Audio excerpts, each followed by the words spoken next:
অর্ঘ্য, অর্ঘ্য, ওঠ। অর্ঘ্য, এই অর্ঘ্য, কিরে, বেলা হয়ে গেল তো, ওঠ। ও মামা,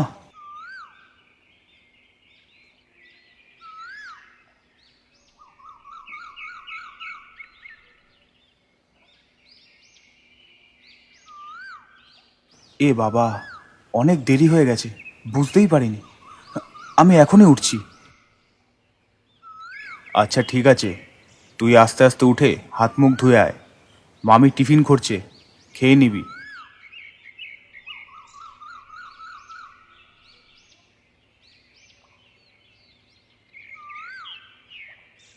আমি অর্ঘ্যজ্যোতি মজুমদার, ক্লাস 9-এর ছাত্র। সবে ক্লাস ফাইনাল পরীক্ষা দিয়ে ছুটিতে মামাবাড়ি এসছি।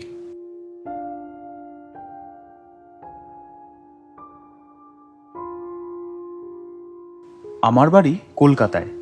ছোটবেলা থেকে সেখানেই বড় হয়েছি।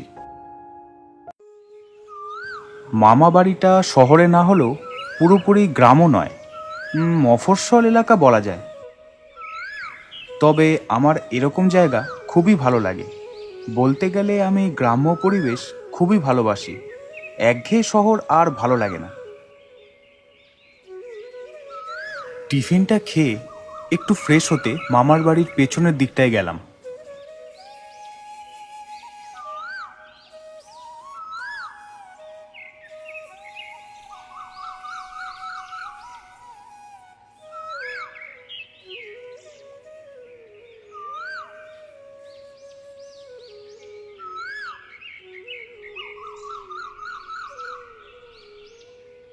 মামার বাড়ির পেছনে একটা ছোট্ট পুকুর আছে। পুকুরটা সেরম একটা ব্যবহার না হলেও পুকুরের ধারে যেসব বাড়ি আছে সেই বাড়ির লোকেরা ছোটোখাটো কাজের জন্য এই পুকুরের জল ব্যবহার করে। মামার মুখে শুনেছিলাম যে এই পুকুর আগে আরও বড় ছিল। তখন এলাকার অনেকে এই পুকুরে আসতো, এসে স্নান করা, কাপড় ধোয়া, আরও অনেক কিছু করত। পরে আস্তে আস্তে পুকুরের কিছুটা অংশ বুঝিয়ে বাড়িঘর করা হলো, তাই এখন এই অবস্থা। মামার মুখে এটাও শুনেছিলাম যে এই পুকুর বোঝানোর আরও একটি কারণ ছিল। আজ থেকে 20 কি 25 বছর আগে এই পুকুরে একটি দুর্ঘটনা ঘটে। সন্ধেবেলায় কাপড় কাচতে এসে একজন মহিলা হঠাৎই পা পিছলে পুকুরের জলে পড়ে তলিয়ে মারা যান। তার কয়েকদিন পর থেকেই শুরু হয়েছিল কিছু ভয়ঙ্কর ঘটনা। বিকেলে বা সন্ধ্যার পর যারা যারা পুকুরে আসতো তারাই দেখত যে একটি ছায়া পুকুরের জলে কিংবা তার আশেপাশে দাঁড়িয়ে আছে। আর তারপর থেকেই পুরো অঞ্চলে এই ঘটনার কথা ছড়িয়ে পড়ল। মানুষের মনেও ভয়ের সৃষ্টি হলো। তাই পঞ্চায়েত থেকে এই পুকুর বোঝানোর কাজও শুরু হয়েছিল।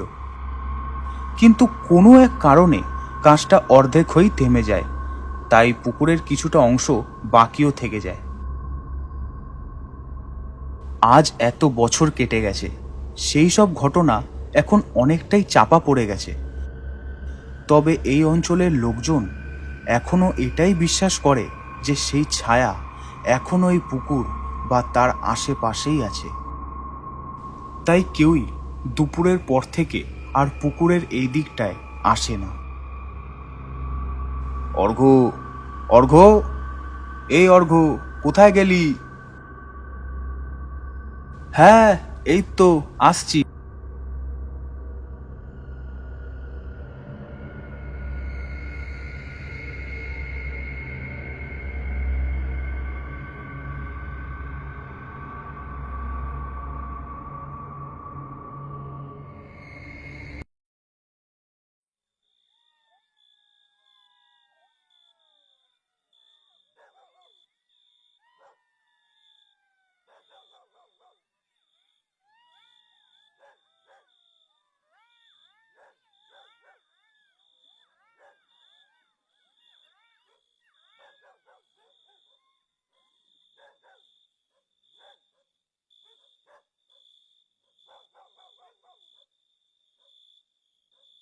রাতে খেয়ে দিয়ে শুয়ে পড়েছি, অনেকক্ষণ হয়েছে, কিন্তু কেন জানি না কিছুতেই ঘুম আসছে না।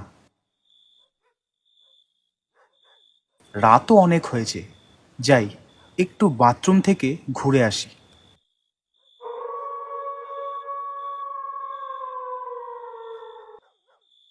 কেন জানি না ভেতরে বাথরুম থাকা সত্ত্বেও হঠাৎ করে বাইরে কেন চলে এলাম, আর বাইরে এসেও চলে গেলাম বাড়ির পেছনের সেই পুকুরটার দিকে।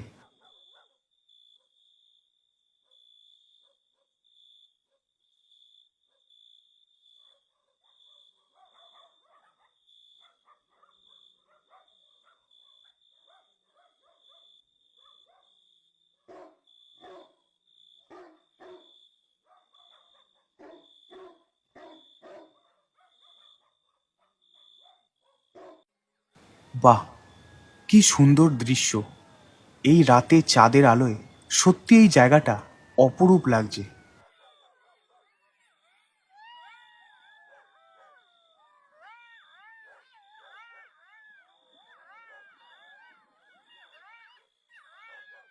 হঠাৎ চোখে পড়ল পুকুরের ওই পারে কে যেন বসে আছে।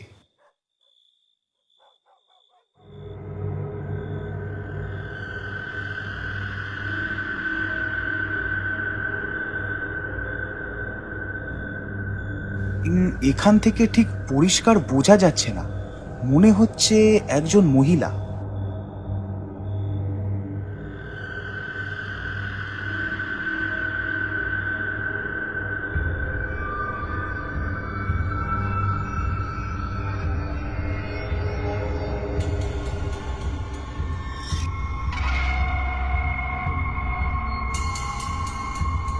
ওটা কে?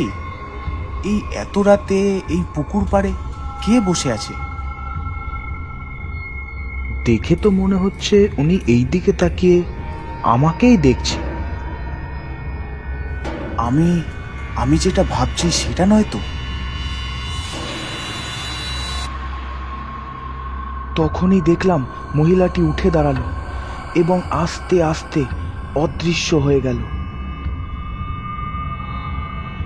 নিজের চোখের সামনে এরকম একটা ঘটনা দেখে আমি কিছুতেই বিশ্বাস করতে পারছিলাম না। কোথায় কোথায় গেল?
পরের দিন আমি মামা মামিকে আগের দিনের রাতের সব ঘটনা খুলে বললাম। তারাও সেই সব শুনে বেশ ঘাবড়ে গেল ও বেশ চিন্তায়ও পড়ল। এরপর থেকে আমি আর কোনো দিনও মামার বাড়ি গিয়ে থাকিনি।